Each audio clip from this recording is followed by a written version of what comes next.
उत्तम अरबी नबी जो पघरो अतर अंबर न पुजंदो। आका जा दीवाना मोहब्बत सां चो सुभान अल्लाह। उत्तम अरबी नबी जो पघरो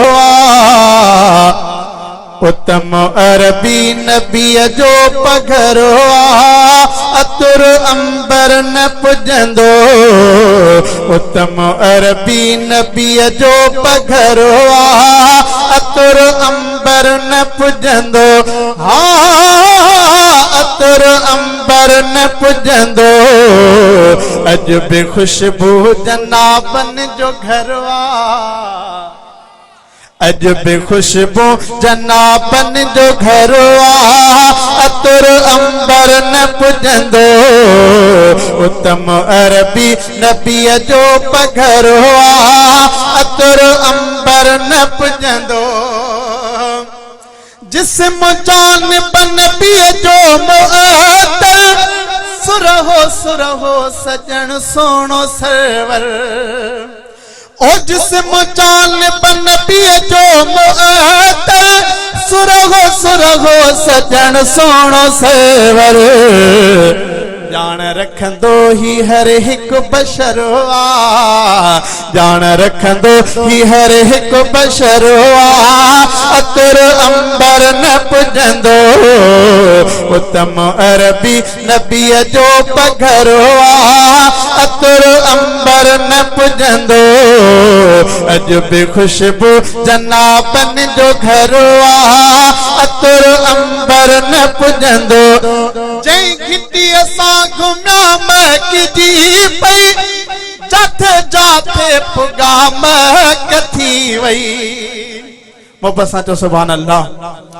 जय घिटी असां घुमिया महकजी पई जाथे जाथे पुगा महक थी वई। नाम यारो नबी नाम वरवा नाम यारो नबी नाम वरवा अतर अंबर न पुजंदो। अज बि खुशबू जनाबन जो घरवा अतर अंबर न पुजंदो। उत्तम अरबी नबी जो पघरवा अतर अंबर न पुजंदो। अतर माई जो मशहूर थी पियो उन अतर में पसीनो पिरिय जो। अतर माई जो मशहूर थी पियो उन अतर में पसीनो पिरिय जो। कीमती बणियो बेहद अतरवा कीमती बणियो बेहद अतरवा अतर अंबर न पुजंदो। उत्तम अरबी नबी जो पघरवा अतर अंबर न पुजंदो। चोल खा कूड़ कहिड़ी ज़रूरत ऐं लिखण कूड़ जी नाहे आदत। लिखण कूड़ जी नाहे आदत।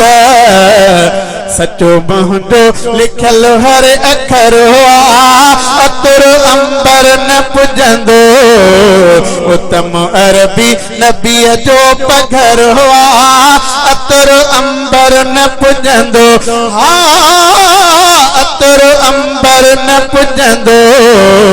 अज बि खुशबू जनाबन जो घरवा अतर अंबर न पुजंदो। हर ज़ुबान ते इहाता ते आहे गुलाम कादिर भली बात आहे। हर ज़ुबान ते इहाता ते आहे गुलाम कादिर भली बात आहे। मुस्तफा जो पघर जोर तरहा मुस्तफा जो पघर जोर तरहा अतर अंबर न पुजंदो।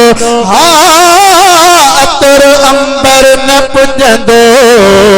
अज बि खुशबू जनाबन जो घरवा अतर अंबर न पुजंदो। उत्तम अरबी नबी जो पघरवा अतर अंबर न पुजंदो चुंडे परवर दिना मुस्तफा के सब सोहना सहाबा हाँ सब सोहना सहाबा बावफाई मिला बावफा के सब सोहना सहाबा चुंडे परवर दिना मुस्तफा के सब सोहना सहाबा।